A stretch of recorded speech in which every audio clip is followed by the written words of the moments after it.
Okay, I think we can start. So hi everyone, and thank you for being here and welcome to the webinar of Impact Finance and Social Innovation. Just a few words about the context of this webinar and about the project that made possible the organization of the webinar of today. This webinar is co-located in the program of capacity building of SEED project. SEED is one of the 6 projects supported by the European Commission in order to establish national competence centers for social innovation across the European Union. In the last 2 years, the partners involved, so such centers, social innovation organizations, have designed and developed 4 social innovation competence centers in Italy, Greece, Romania, and Slovenia, where researchers, practitioners, policymakers can work together for the mainstream of social innovation as public sector innovation approach to challenges of the society. As I mentioned, the webinar of today is co-located in a program of capacity building. We are in the webinar number 8, and is a pathway that has the objective to cover topics and issues that may support the understanding of social innovation ecosystems and the implementation of social innovation initiatives. In this pathway, Politecnico di Milano and the University of Bologna, together with the other partners and associates involved, offered and offered their skills, their knowledge, their competencies for sharing theoretical reflections, empirical tools, or good practices. The areas that we covered during these months are 6 mainly: the co-design and co-production, the social innovation business model, the social innovation monitoring and assessing, the social innovation policy, the digital social innovation, and financial support for social innovation. The online series has been open to anyone, and you can find all the recordings of previous webinars on the SEED website, that which I will leave in the chat now. Today, in this webinar, we are going to present it and to explore together the role of finance in impact generation and sustainability across various perspectives and interpretations.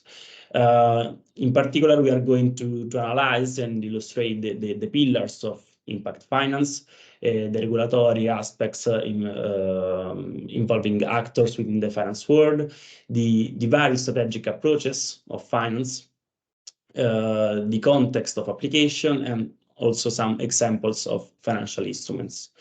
Leonardo Boni will introduce the topic of today. Leonardo Boni of the Research Center Tiresia in Politecnico di Milano. He will do an introduction about the topic and a presentation about the theoretical and regulatory context of impact finance. Then Chiara Bongiovanni of Social Impact Agenda will frame impact finance from a policy perspective. And thanks to her, we are going to see the link between finance and social innovation in European policies. At the end, we will explore, thanks to Raluca Preluca of Fonduri-Structurale, a very interesting and important example of financial instrument as crowdfunding. Now I leave the floor to the speakers. I ask the speaker to brief introduce themselves and the main activities of the organization. I hope you enjoy the webinar, and I encourage you to participate through questions or comments that you can make just writing in the chat or raising your hand or simply opening the microphone and speak. Thank you again, and I leave the floor to Leonardo. Thank you, Filippo. Thank you very much for your introduction. Good afternoon, everybody. It's a pleasure being here today. As Filippo was mentioning, I'm Leonardo Boni. I'm a assistant professor at Politecnico di Milano School of Management. I mainly work in topics such as sustainable finance and impact finance, trying to understand the mechanism through which these entities, these organizations are able to address both the financial results that on the financial context are necessary to be achieved, but also the mechanism through which finance is able to create the condition of having positive societal impact. I have a few slides to present today for at least 15, 20 minutes, and then I will leave the floor to Chiara Bongiovanni for her deep dive on the mechanism of social innovation in a more regulatory perspective. So I'm going to share the slide right now.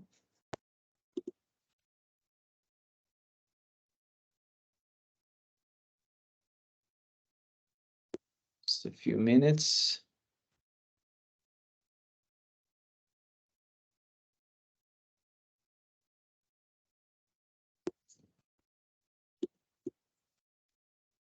Just let me know if you're able to see them. Yes. Yes. Okay, great. So as mentioned previously, we're going to have a first theoretical understanding on the concept of impact finance, and more in general, the mechanism through which finance approach to sustainability. And this mechanism identifies the fact that sustainability and finance are not all the same in the way they categorize within specific strategies, but we're going to see together that there are several strategies and more precisely three main strategies through which sustainability and finance meet together. And this is due to several reasons, reasons of institutional perspectives, reasons of regulatory frameworks that characterize this approach through finance and sustainability. And to conclude, my intervention will focus on what distinguish impact finance from sustainable finance and responsible finance mainly, and trying to understand the mechanism through which it is possible for finance to generate impact and not just positive sustainability performances. And this is mainly my intervention. I will you will see that I will mention a few aspects on the regulatory frameworks and more in general reasons to which finance is able to approach sustainability, that will have like more deep dive from Chiara when she's going to have a broad approach to the regulatory perspectives on social innovations applied to finance. So let's start. And the first slide that I want to show you is trying to understand the reasons through which finance and sustainability at a certain point met. And one of the main reasons is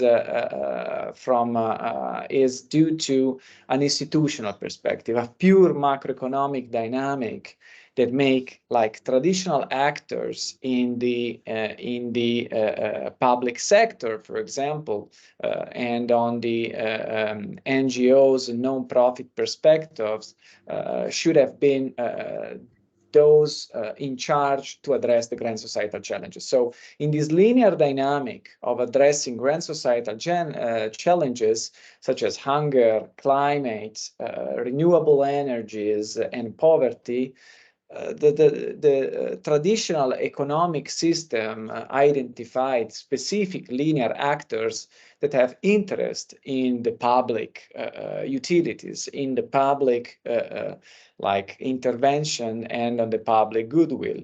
However, we all know that these grand societal challenges over time became increasingly urgent, became increasingly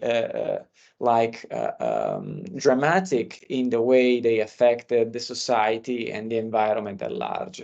So that just the public sector and the NGOs were not enough to solve these grand societal challenges. These organizations, these forms of organization, were no longer in the condition to solve by themselves grand societal challenges. So that's why a market failure emerged in this linear mechanism, and this created the condition for traditional organizational forms from the for-profit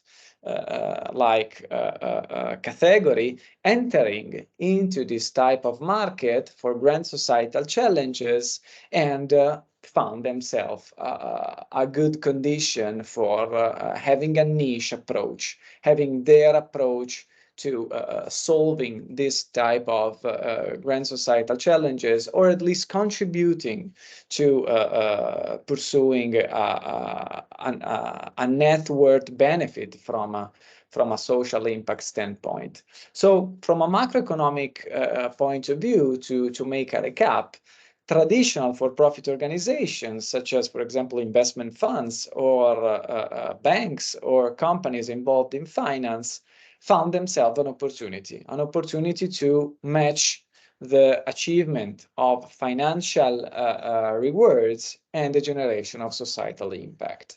A second reason is a regulatory dynamic reason. So here you see in this timeline that from 2011 until nowadays, most of the European Union regulatory frameworks pushed on the development of very rigid sustainability mechanism that should be applied by actors involved in the finance context and in a for-profit context. You see in 2021, the Sustainable Finance Disclosure Regulation as a cornerstone of sustainability and regulatory frameworks that pushed from a top-down perspective organizations to have a higher compliance to a sustainability, to the sustainability criteria within their way of doing business. And this mechanism is additionally raising the bar for sustainability into the operations, practices, and processes of financial actors. So we have just seen macroeconomic reasons. Here are pure top-down reasons through which financial context integrated sustainability. And here you find a taxonomy of potential models that involve sustainability and achievement of financial results. And you can see from this chart that you have three main categories, okay? Responsible finance, sustainable investing, and impact investing. So responsible finance and sustainable investing are mainly related to the main framework of ESG, environment, social, and governance approaches, in which responsible finance identifies ESG criteria from a risk standpoint, so that acting responsibly means that do not harming the society and the environment, and having a passive approach to sustainability by mainly excluding from investment criteria what is generating drawbacks on the society and on the environment. On the other hand, the sustainable finance, the sustainable investing approach keeps the ESG criteria in terms of performances. So we have here a more proactive perspective on the way finance approach to sustainability. In this way, finance adopt, for example, ESG ratings, ESG metrics, or sustainability scoring to define a specific pathway for the selection of investment. And here, in this category, we have the nowadays highest amount of finance that is allocated on the markets, because we are booming nowadays in the ESG ratings dynamic. Almost every investment fund nowadays has an ESG rating that drive the investment selection for their portfolios. But we are also facing the criticalities of ESG ratings as a poor instrument to measure sustainability. And this is why a third category of impact investing emerged to distinguish from ESG approaches. Impact investing go beyond ESG rating, wants to go beyond the measurement of sustainability outputs to understand the extent to which a financial instrument is able to make a change in the way the society and the environment are affected by financial instruments. So in the impact investing scenario, we distinguish from ESG approaches because organizations involved in this perspective want to understand the impact that is generated on the society and on the environment. So it is no longer enough having an ESG rating that says the score from a sustainability standpoint is high or low. We want to understand whether that financial instrument creates the condition for making a change in the society and on the environment, creates the condition in the long term to solve social and environmental problems.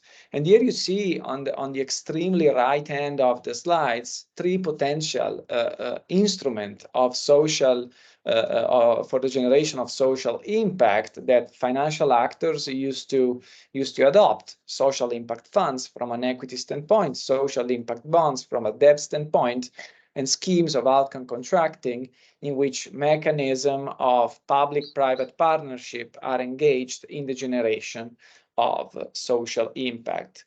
So let's try to briefly identify what characterizes a responsible, sustainable, and impact finance to capture the differences. So when we talk about responsible finance, you have a mechanism of exclusion. So you adopt exclusionary screening, negative screening for your investment criteria, so that you basically can invest whatever you want on the market, but you exclude something such as, for example, tobacco, weapons, that by nature is causing harm to the society and on the environment. So this is a passive approach to sustainability, which means that organizations do not have a strategy, do not have a driver for the selection of investment. They simply exclude what is like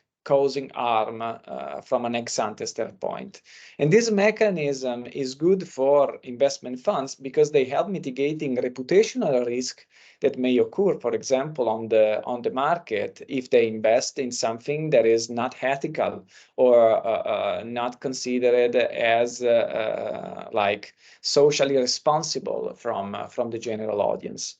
On the other end, when we talk about sustainable finance and a more specific perspective of ESG performance dynamic, you have a more proactive approach. So you identify a specific threshold that can lead you to have a positive best-in-class screening for the selection of sectors, companies, or projects that like have positive ESG performances, for example.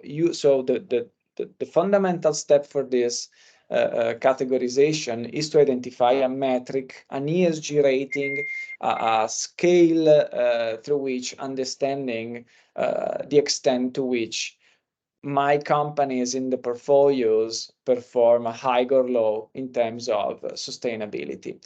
And here, as I said before, there are the risk of not capturing the real essence of sustainability performances, because methodologies are very much heterogeneous in the market nowadays, and it is very difficult to pick the right rating that is like truthful in determining whether sustainability is actually positively like achieved from financial instruments.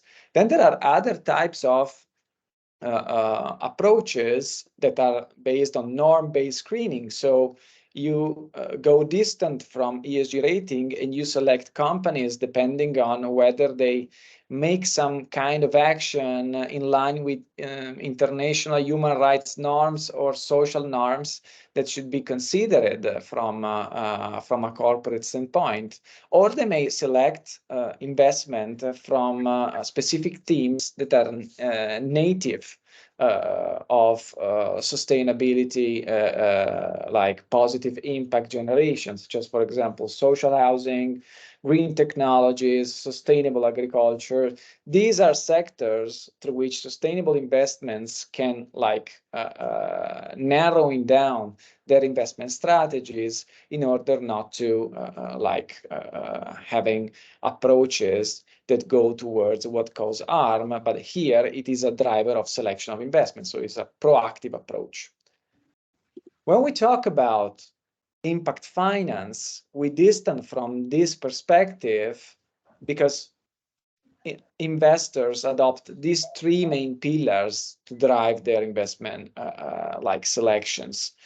They want to go for having an intentional approach for the generation of social impact. So social impact is intentionally targeted with ex-ante defined objectives. So the portfolio companies, they all should have a social mission, an environmental mission that is defined ex-ante in the identity of the investment fund. So the intentionality should be declared ex-ante, and the fund should have a clear strategy of solving social and environmental issues, so that consequently the portfolio of companies should have this intentionality in their mission. But this intentionality is nothing if cannot be measured. Okay, so the measurement of these intentions should be done qualitatively and quantitatively, and needs to be possible to gather data for understanding to what extent sustainability is actually achieved and impact out of sustainability is generated from a measurement standpoint. On the other hand, we may have also a third pillar, which is additionality, which means making the difference.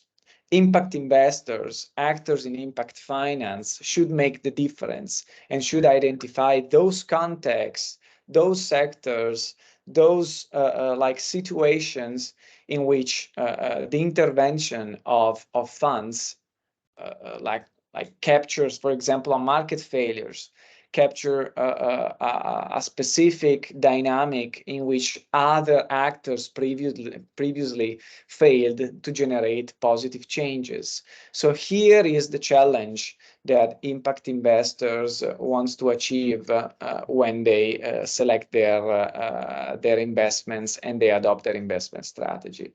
And what characterizes impact investing and impact finance is a transactional relationship between asset managers and investees and potential investees, which is totally different from what sustainable investing and responsible finance approach used to do.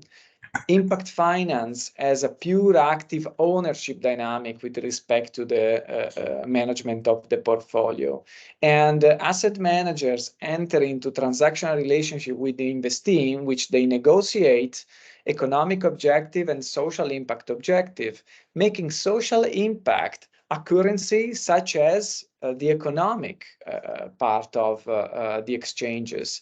So here, social impact has the same dignity in terms of results, such as the economic dynamic. And here is what makes interesting, but also generates some risk, for example, of mission drift. So that, for example, you may have like a shift in the attention towards the economic logic by having some drawbacks on the social impact logic. That's why a framework of social impact measurement is necessary to rebalance all the objectives, to rebalance economic results and social impact objectives that should be generated. So a social impact measurement infrastructure made of key performance indicators of output and outcome is absolutely necessary to create equilibrium and to generate transparency, to solve information asymmetry, and to make sure that also institutional investors can capture the value of asset managers when they decide to invest in social impact, because they can add a parallel metric of performance that indicates, beside positive financial results, what results are generated for the society and on the environment. And the mechanism through which impact finance measures social impact is oftentimes related to the development of a theory of change. A theory of change is a tool that is used by basically all impact finance actors, especially in the venture capital, impact investing approaches. And it is a tool that creates causal relationship in the way like an impact is ex ante defined, and a dashboard of KPIs of output and outcomes help understanding the extent to which impact is achieved. So the KPI of outputs is the number of products and services that, for example, a certain business with the social intentions is able to generate. And the KPIs of outcome is the consequences that such products and services with a social like orientation generate with respect to the stakeholders. So oftentimes to measure this is necessary to go to the stakeholders and ask, for example, the beneficiaries of certain products and services, how they feel about that kind of product and services. Is their working condition improved? Is their life conditions improved? Is the environment better off after like these specific interventions that have been measured through KPIs of output? And here is the main mechanism that allow the measurement to understand step by step how impact is generating over time. And of course, when we talk about inputs in this theory of change, we're talking about resources. We're talking about financial resources, CapEx invested in a specific company by an investment fund to make sure that this CapEx is allocated in order to generate the final impact. And the activities and outputs help understanding how the practices and processes help identifying specific products and services that are inclined to generate positive consequences on the society and on the environment. To conclude, and before leaving the floor to Chiara, here I want to present a spectrum of impact finance to make sure that you capture the fact that not all impact finance approach are all the same. If you look at the central part of this chart, you may capture the fact that social impact investing may have non-concessionary or concessionary approaches. So impact investor may have a finance first perspective, so that they invest in what generate like positive impact for sure, but the bottom line should be that the financial results should be positive and should be in line with the strategy on the fund. On the other hand, there may be concessionary impact investments in which impact comes first, so that in certain occasions, impact investors may want to lose part of the financial rewards to be impact champions, to understand whether there are some potential investment that can be made that are not that much rewarding from a financial standpoint, but may generate real positive value on the society and on the environment. So I've finished my very brief introduction of the impact finance context. If there are some questions, please feel free to raise your hands. Otherwise, I will leave the floor to Chiara to continue on this part.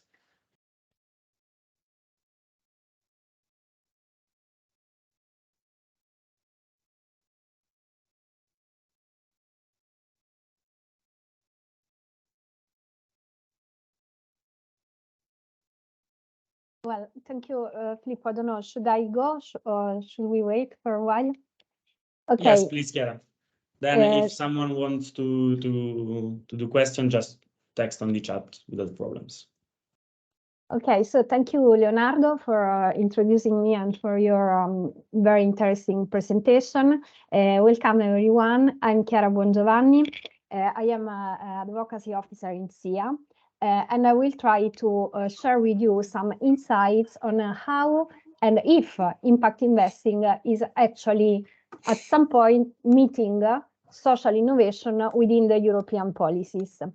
I'm going to share my slides. So please just give me one moment. Can you see them? Yes. Okay, great. Just a few words about who Social Impact Agenda per l'Italia is. We are an association made up of 25 actors within the impact economy ecosystem in Italy. And we focus, of course, mainly on impact investment and finance. We are the National Advisory Board in Italy for the Global Network GSG, Global Steering Group for Impact Investment. Our mission is the one to promote impact finance here in Italy, but also across the world in partnership with other national advisory boards of the GSG, but also other partners, with this view of meeting the environmental and social needs of people and communities. We do this through a range of activities that go from the networking among all stakeholders to support for the developing of the impact investing market, the advocacy and research, which are quite core, and we do perform research by our own or in partnership with Italian and international research institutions such as Tiresia.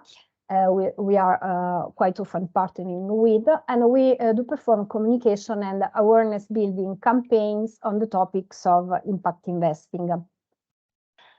Concerning this year, the current year, 2023, together with our stakeholders, we decided to focus on some thematic areas which we do perceive to be, in a sense, more promising and urgent in terms of impact investing, and those are SDGs, both in terms of impact measurement and innovation ecosystem building, social economy, which we'll see it's quite an interesting framework at the European as well as to the national level, renewable energy communities, and last but not least, the National Plan for Recovery and Resilience within the framework of Next Generation EU.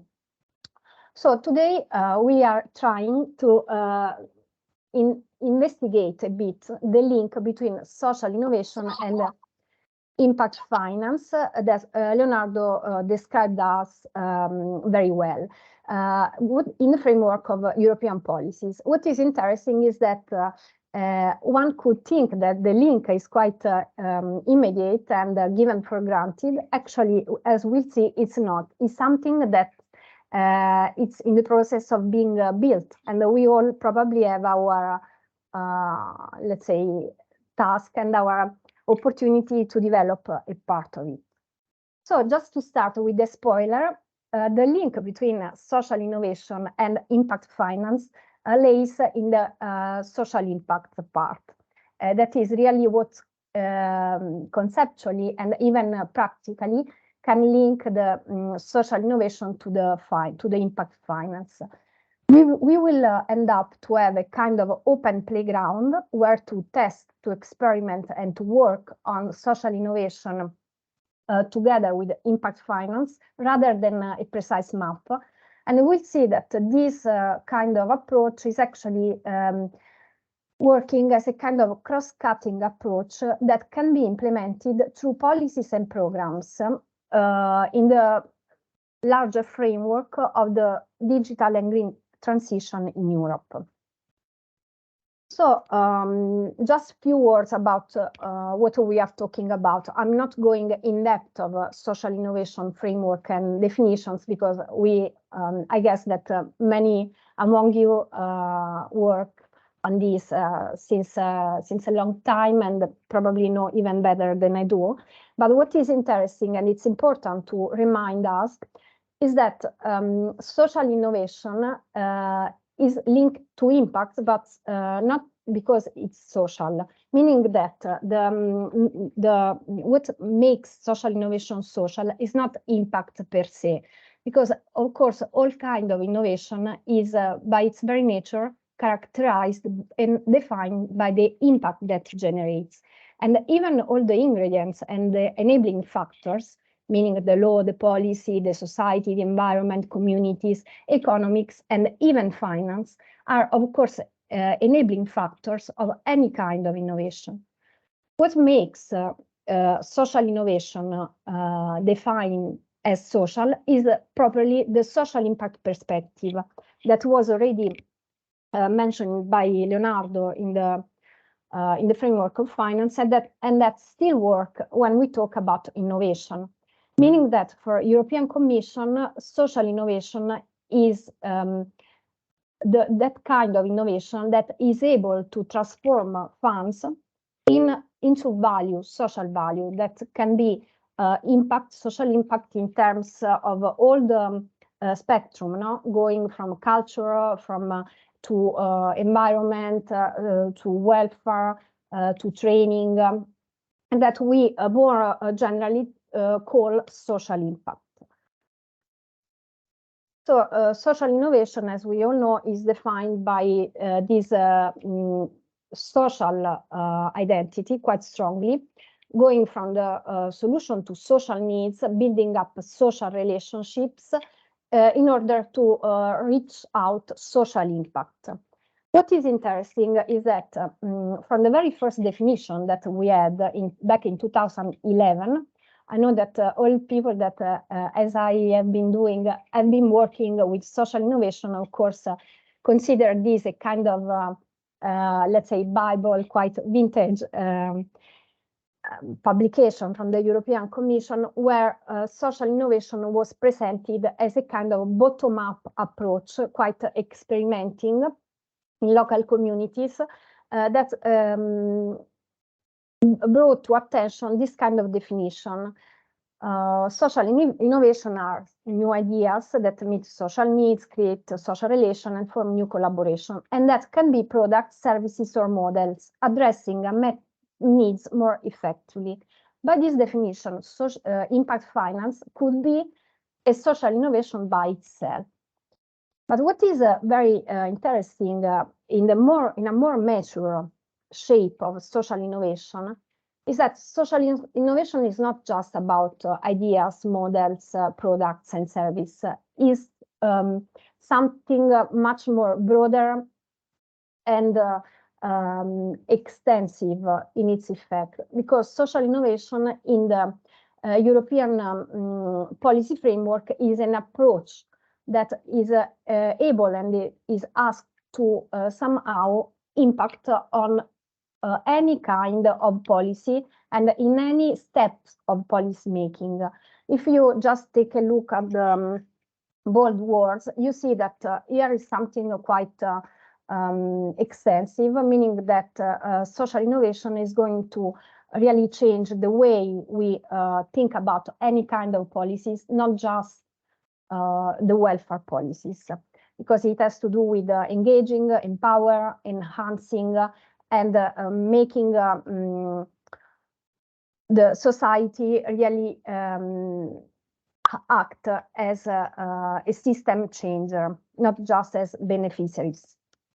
Okay, It is now interesting to see when to leverage social innovation according to the European Commission, because this really helps us to see where social innovation lands in policies streams at the European level, and as a consequence, where we could look or find for impact finance to support social innovation.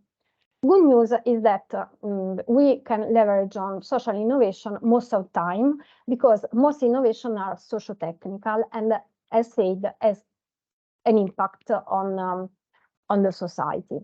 Therefore,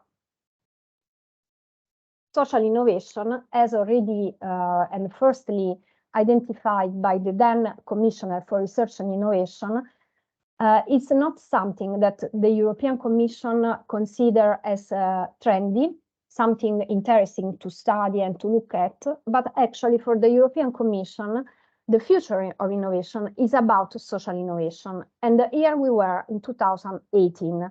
That means that now we are actually already in the future. This translated in important approaches and changes within a series of policy framework. First of all, I would like to point our attention to the research and innovation. We know that European Union funds every 7 years a big, now let's say huge research and innovation program, and the current one, the ongoing one, is Horizon Europe. Here we really have what was called an impact-driven funding program for research and innovation. And we can already see it by the visual and even by the claim, investing in our future together. Here the impact dimension is central and is a criteria that all the projects are evaluated against with an important weight. And here what is the Commission is trying to do is what Leonardo explained us, pushing and asking to really detail the impact in terms of ex-ante provision and even in terms of countermeasure in case of barriers or unexpected events. In the framework of Horizon Europe, which is all based on social innovation approach and impact driven approach, I would like to point very quickly to this specific funding scheme, which is the one called EU Mission. Because here we have some ingredients which I think are quite interesting in following an impact finance approach. We have, first of all, clear goals and concrete targets to be delivered by a certain date, which is 2030. You can read here, I'm not going through the reading, but you can see that in terms of cancer reduction, climate resilient communities, climate neutral and smart cities, healthy soils and ocean and waters. Each mission set quite clear and defined goals. And this is the first point. We know which kind of impact we want to reach. Second point, it's about the funding scheme, because here the Commission is putting some money, but at the same time, it says that they are willing to experiment new funding schemes involving investors in order to accelerate and to maximize the impact. So this is something we should look at in these years. And we should also consider another important, let's say, novelty or element in the EU mission approach, which is the co-creation approach, meaning that the mission are framed within the research and innovation funding program, but they are supporting a set of EU priorities that respond to other policies, which are clearly interconnected: the European Green Deal, the European Bauhaus, the Fit for the Digital Age, the Beating Cancer Plan, the economy that works for people, that we'll see in a while, and the long-term vision for rural areas, and at the same time is co-created with 9 commissioners. This is quite important because give us a clue of the consciousness about the complexity of the impacts that the program wants to reach. So we saw that one of the quoted policy is an economy that works for people. This is actually a second policy area, where social innovation is clearly the mainstream approach. And this responds to the jobs and social rights policy that produced this social economy action plan, which was presented back in December 2021. The action plan explicitly seeks to enhance social innovation, supporting the development of the social economy, boosting its economic transformative power. What is interesting here is, first of all, the great attention about all the types of social economy entities that are here described as cooperatives, mutual benefit societies, associations, including charities and foundations, and social enterprises, which become, in a sense, a kind of business model the European Commission really put attention on, since they are recognized as the economic model that is able to put people and the planet at its center, and it is evaluated to be not just possible but necessary given our political, economic and social context. Here talking is the European Commissioner for Jobs and Social Rights, Nicola Schmit, which is the one who presented the Social Economy Action Plan.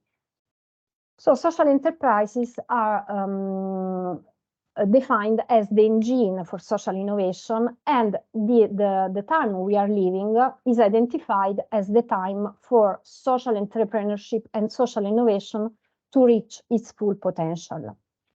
So how and what the Social Economy Action Plan will improve in order to boost the social economy and to make social enterprises reach their full potential? It will work on 3 great areas, let's say like these large areas.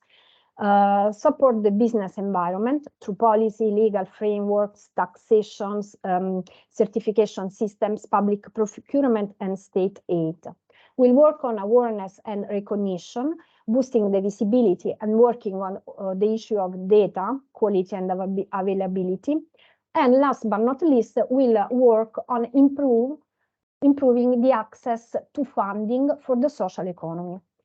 And here, a second area of interest for our impact investing perspective is going to be open. In fact, the European Commission commits itself to a series of activities to be performed basically in the next 7 years. Most of them will start to be implemented already back last year and this year, 2002-2003. We see that the European Commission will launch new financial products under the InvestEU program, aimed at mobilizing private financing targeted at the needs of social enterprises at different stages of development. We'll ensure that financial intermediaries providing finance to social enterprises are easy to identify by the potential beneficiaries. We'll complement financial instruments with grant support and set up a new financial instrument and investment readiness programs. At the same time, we'll complement equity investment instrument with grant support, and will support European networks active in the areas of microfinance and social enterprise finance. Last but not least, we'll work to provide better research and data. All these areas are interesting Even though we do not find an explicit reference to impact investing as Leonardo presented us, yet they are fields where, in order to reach the full potential of these social impacts that the social enterprises are willing to reach, impact finance seems to be the most suitable approach. And here, when I say that we all have a role in pushing to get there, I'm saying that because here we, through consultation, through advocacy, and through experimentation, we can actually have an impact ourselves. Here you just see that 2002-2003 is a really work in progress time for the social economy in Europe, and therefore we'll see that interesting doors will be open for impact investing to be implemented. In particular, I would point to your attention the launch of new products under the InvestEU programs, as we already saw, the support for developing social impact measurement and management, this is quite key, and the launch of a transition pathway for the proximity and social economy industrial ecosystem. This is very important because open up to the third and last policy area I would like to put to our attention today as a kind of promising playground for impact finance to be developed. This is quite important because with this transition pathway for proximity and social economy, social innovation, in a sense, makes its official entering into the industrial policy, which is something that at the very beginning back in 2011, was quite unbelievable, because social innovation, as said, was more or less dedicated to quite urgent social local challenges, while now the mainstreaming of social innovation is increasing in a quite a relevant manner. So that the new industrial strategy, which was presented back in 2020 and then updated in 2021, introduced 14 transition pathways, which are those industrial, which are, let's say, pathways referred to 14 key industrial ecosystems in order to make for them easier and more efficient performing the transition to the green and digital. One of these 14 industrial ecosystems was identified with the proximity and social economy ecosystem. What is in here, which could be of interest for our impact investing perspective? I'm just giving you some highlights. First of all, the development of impact investment market has been identified as one mega trend for resilience in the context of an analysis which was performed after the COVID, the pandemic recovery. The European Commission, having heard the stakeholders at the European level, recognized that having a well-developed market of, in terms of impact investment can make the entire ecosystem more resilient. At the same time, the pathway recognizes 14 action areas and 30 concrete actions for the transition pathway to be realized. 7 for the green transition, 7 for the digital transition. We are not going, of course, through all of them, but I just point your attention to some keywords below some specific action where you can see that there is a kind of strategic thinking on how impact investment and impact measurement and data model development can work as a kind of enable for the social economy and proximity economy to really perform in the more efficient and effective way both the digital and the green transition. Having said that, having gone quickly through these, let's say, promising areas where, in a sense, social innovation is already mainstreaming, and therefore where impact finance can find interesting ways and places to be placed and tested, I just would like to conclude by saying that, of course, European Commission itself is experimenting and shaping and proposing some impact investing tools in relation to social innovation policies. For example, through the InvestEU Advisory Hub, the advisory platform for social outcomes contracting was set and was tested with some member states that decided to give shape to some innovative form of procuring social services through the social outcomes contract, which basically may make provision for the service provider compensation to be linked to a measurable social impact rather than to a specific set of tasks. For the European funding system, this is quite a new thing, and that could be quite an interesting one. We also have some tools which are more, let's say, direct funding mechanism, meaning that the Commission directly provides funding. For example, the European Social Innovation Competition, where the competitors are asked to produce impact in some topic. The one for this year is fighting energy poverty, or even the Social Innovation Impact Prize, where the focus is even more on the best impact methodology and the demonstration of the best results after 1 year from the presentation of the project. So concluding, where social innovation can meet impact finance. We think that probably the killer application is impact integrity, working on impact integrity through impact measurement, communication, meaning not just visibility, but also transparency and data availability. And the design and the testing of financial instruments are the ingredients through which we can making the social innovation genuinely mainstreaming the green, digital, and fair transition, and the impact finance work for this. I interrupt my presentation here and come back to you. I'm sorry if I get a bit, maybe Filippo, I was a bit longer than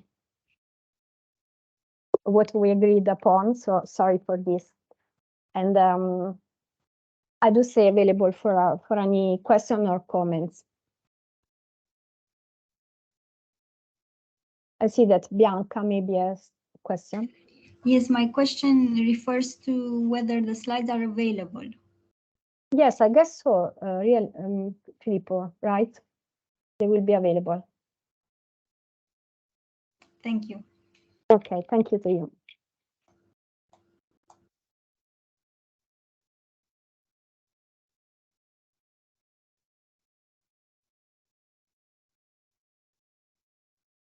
Okay, I would say, in case there are no questions, maybe Filippo, we can yes. Give the floor. Yes. Yes, thank you, Chiara. Thank you, Chiara, very much for, I think you gave us a very comprehensive picture of all the context and of the direction in which the European Union, so all of us are going. So thank you very much. So all the materials, the slides will be available for you.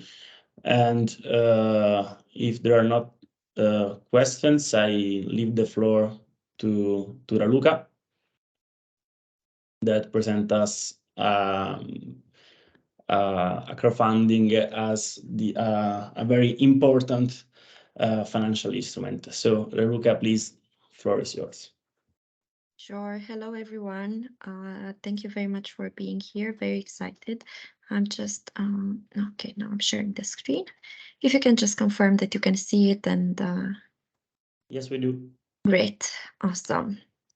Good. So I think it's really nice that I have the opportunity to talk right after Chiara, because I think that our presentations are very much linked, because she was referring to a lot of granting models, and I'm going to take you from this granting perspective to crowdfunding, and I'm going to show you today an example of how you can combine these two very good methods for financing social innovation. And I'm going to share with you an example from Romania, from the entrepreneurs that we supported before.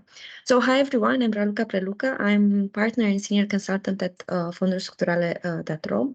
We are a business support organization established in Romania in 2007, but we launched in 2006 Fonduri-Structurale.ro, which is, I think that most of you know that Fonduri-Structurale.ro is Romania's biggest platform on information on EU funding and other funding opportunities. We started this journey in 2006 in December, so just a few days before we became a full member of the European Union. And since we grew a community of more than 130,000 people that are following us, and I think that a lot of you following us today in the webinar are part of our community, and we want to thank you for being close to us in these years. We started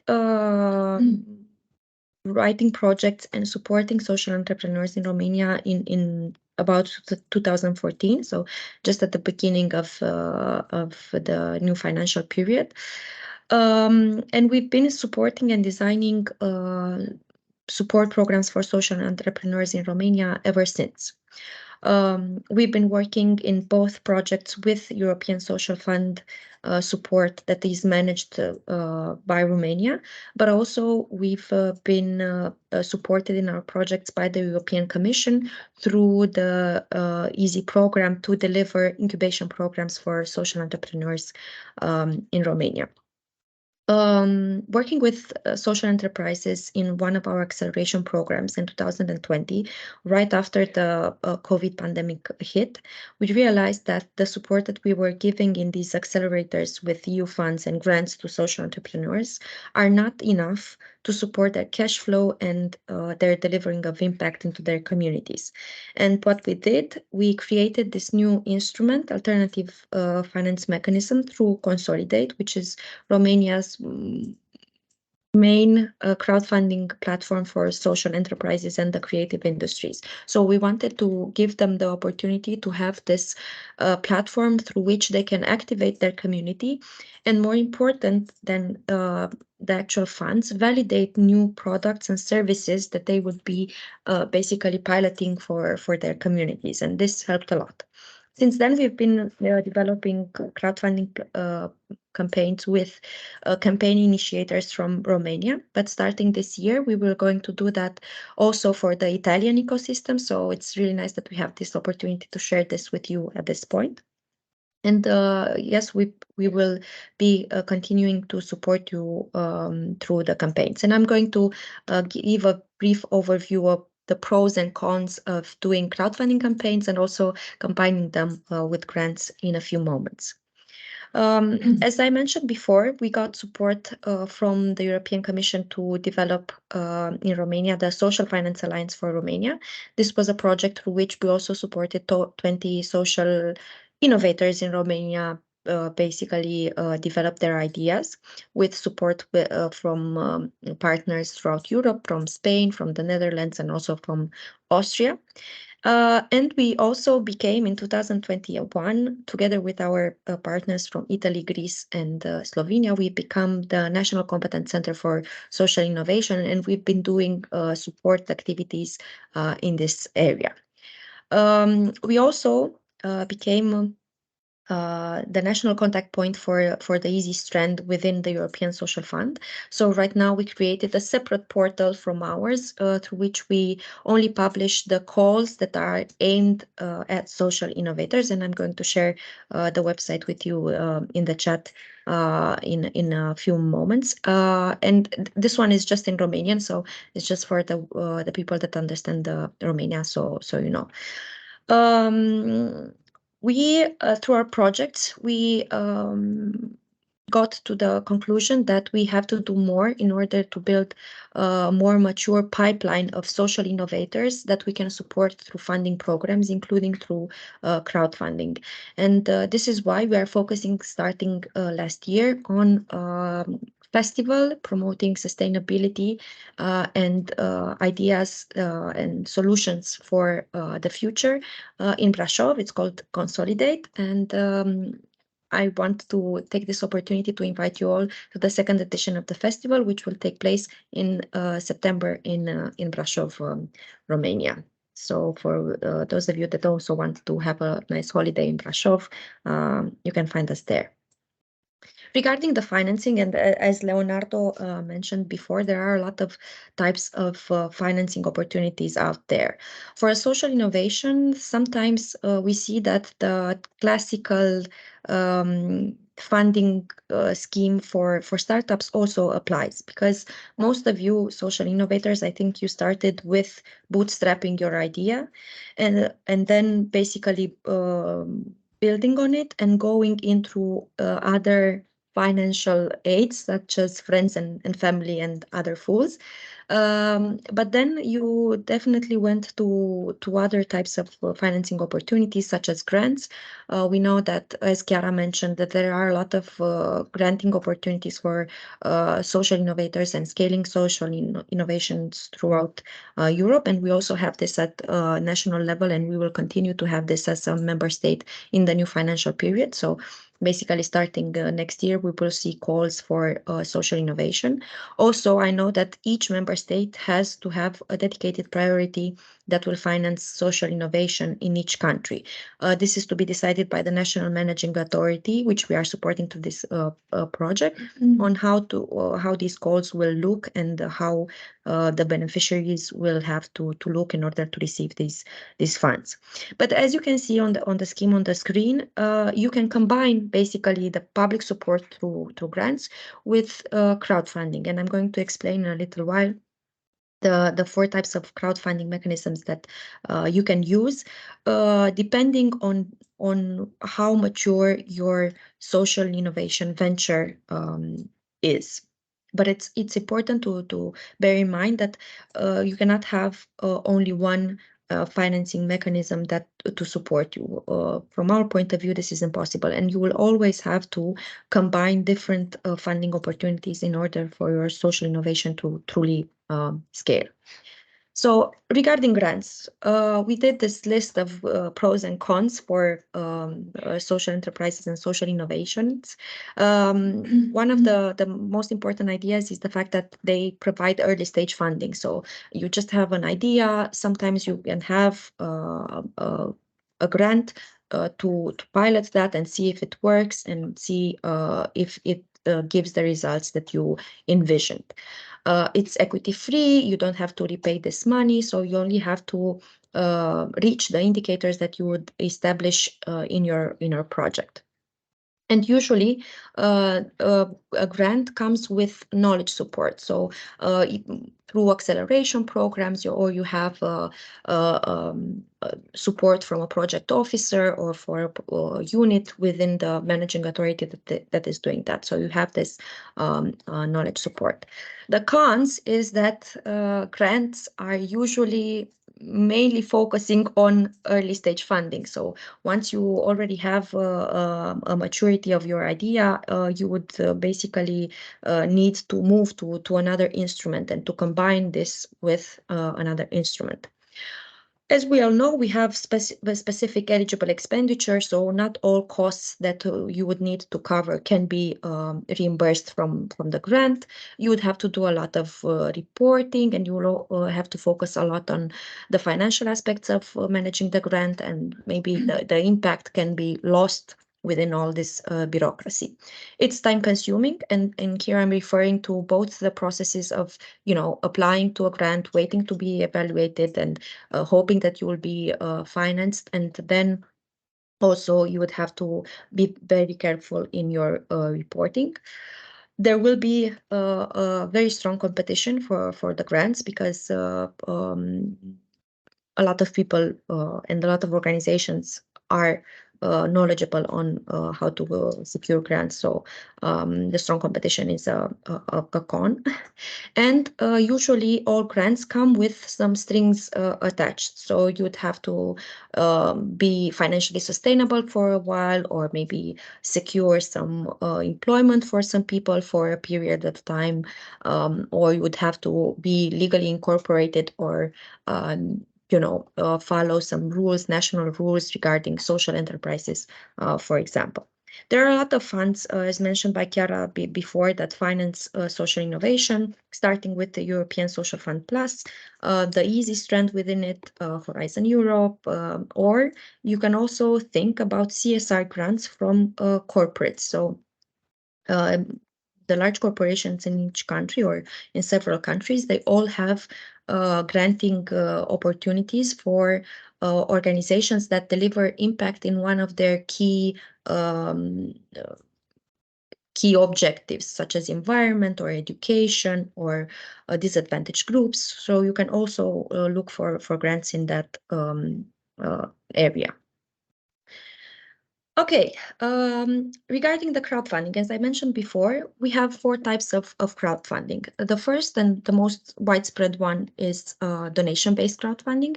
Basically, an initiator, a campaign initiator, would ask for money from its community in order to do a specific project, and the backers basically would not be receiving anything except the thank you of the campaign initiator.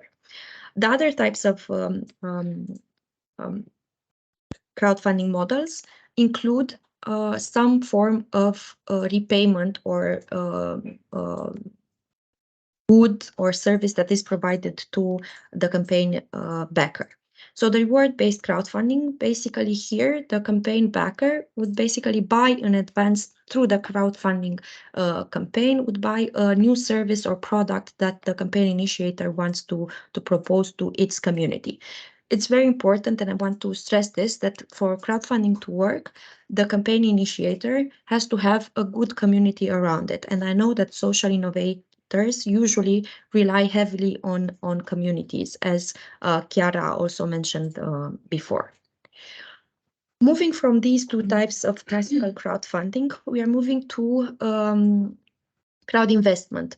Basically, you would have another model, equity-based. So basically, the backer would be given some form of equity within the company of venture that they are supporting, or we can look to lending-based crowdfunding. Basically, the backers are lending money to the social innovator to implement their idea. And then after this is implemented, they would be expecting their money back, and also with some form of interest. Of course, for social innovators, the investors can think of different models, or forgive part of the loan, or think of other ways to incentivize more social impact. And thinking about alternative financing models, something that we are trying to do right now in Romania is working with the municipality of Brașov in developing a first civic crowdfunding mechanism. So basically, the municipality would be able to support a crowdfunding campaign and match the funds that are being raised by a campaign initiator through a campaign, would match them with some form of grant. So we're working on that, and hopefully until the end of the year we would have a working model on this. The pros and cons, because we also have pros and cons in crowdfunding. You have a variety of models to support the development of impact businesses. So you can choose from the ones that I mentioned before, and there are a lot of platforms that facilitate all these kinds of crowdfunding models. it's a great opportunity to test new services and products, because sometimes you would realize during this period in which you do a crowdfunding campaign, you'd realize that you will receive feedback from your backers, and you would basically be improving what you are trying to put on the market. It's a very effective marketing campaign, and I'm going to share a little example next. And you will not have any constraints in using the funds. So basically, you would be thinking of a budget, and the budget to deliver the rewards for the backers if this is the case. But in another case, you would not be reporting to anyone the ways in which you spend the money. And also another good opportunity through crowdfunding is to build a larger community. So basically get outside of your bubble and bring your service to more people. The cons. First of all, it's very, very time consuming, and you need to put in a lot of hard work. And this is something that we realized working with campaign initiators that we supported. Basically, you'd need every day during the 30 to 45 days of running a campaign, because this is the usual time that needs to be dedicated to having a crowdfunding campaign. You would need every day to work towards convincing your community to support you through the campaign. Of course, in the end, you might not get funded. So you would basically think of an investment goal, and in the end, the campaign can also fail. And you also have to be prepared for a possible failure of your campaign. And this can also be public. So some of the people that we've been supporting, maybe they are not comfortable in admitting to this in success. Rewards crowdfunding, because I told you that at Consolidate we're doing at the moment rewards crowdfunding usually works only for business to consumer types of businesses, so or businesses or innovators or services provided for the community. Another thing that our community signaled us is that once you put out there an idea, someone might steal this from you. I hope we can learn from the startup community and not be afraid to test basically our ideas, because it's important to receive this feedback, even though maybe someone can steal it, but then you would have more impact in your communities. And I was mentioning that I want to give an example of how we combined these two mechanisms for one of the social enterprises and one of the best known social innovators in Romania. Oilright from Timișoara is a social enterprise that we supported in one of the accelerators with European Social Fund funding in Romania. And by the way, this mechanism will continue into the new financial period. But they are recycling the oil from our houses, so the used oil from houses, and they are turning the oil into candles that they are selling. And they are doing this by working with disadvantaged target groups, so people with disabilities that never worked before, that are now being integrated for the first time on the labor market. And they're doing some amazing things, and they're helping a lot of people, both in terms of work integration, but also for the environmental purposes. So I'm sharing on the slide basically their journey. They registered to take part in our acceleration program in November 2019. We then organized some trainings on how to develop a business plan, on how to incorporate impact and sustainability goals into their business plan. So we did some capacity building program for them and the other people that were joining that cohort. And in July 2020, we organized a pitching competition and also a business plan competition. And the evaluation process took a while because we had a lot of applications, and we are happy to select the best ones. And in November 2020, we signed the financing contract with them, and they've been awarded a grant of 100,000 euros. After we started working with them in February, March 2021, they developed the crowdfunding campaign that allowed them to add more equipment to their venture. So basically things that they didn't think at when they developed the business plan. And they had this campaign on Consolidate, and they raised 8,000 euros. And then they become part of another acceleration program that we did in the Sofia project that I mentioned before. And we worked with them in developing a new revenue streams model, because they really needed to improve the things that they were selling in order to have more revenue. And in 2022, they then worked towards receiving new investment, and now they've been working with corporates in developing new services and products. One important thing to mention is the fact that during the crowdfunding campaign, besides the money that they raised, they also made new connections, and they thought of new services that they can be providing on the market. For example, they started working with kindergartens after the crowdfunding campaign in delivering workshops for children in sustainability in kindergartens. And also, because of the communication campaign, one of the biggest hotel chains in Romania decided to firstly donate their used oil to Oilrite, and then also buy the candles from Oilrite to use them into their hotels. So a lot of business opportunities came after developing the crowdfunding campaign, but as I mentioned before, it takes a lot of work and a lot of dedication from the campaign initiator. And I'm going to stop here. If you have any questions, please shoot.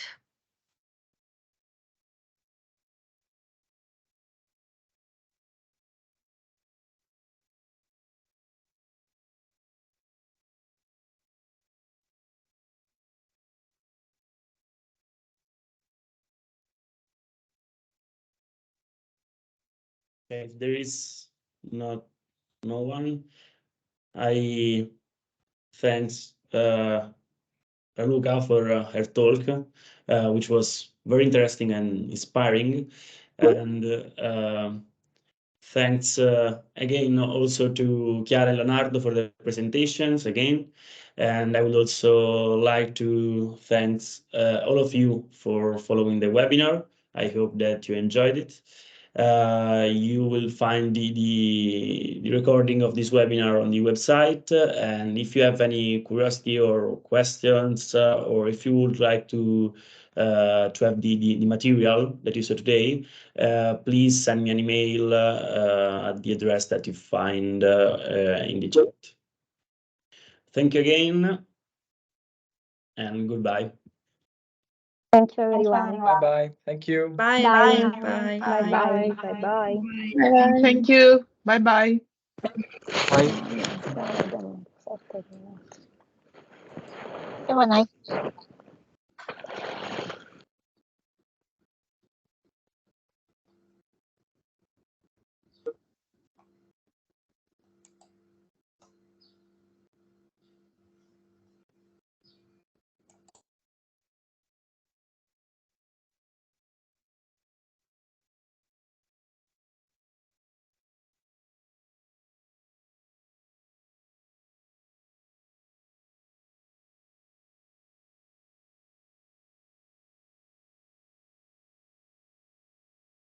Filippo, andiamo via? O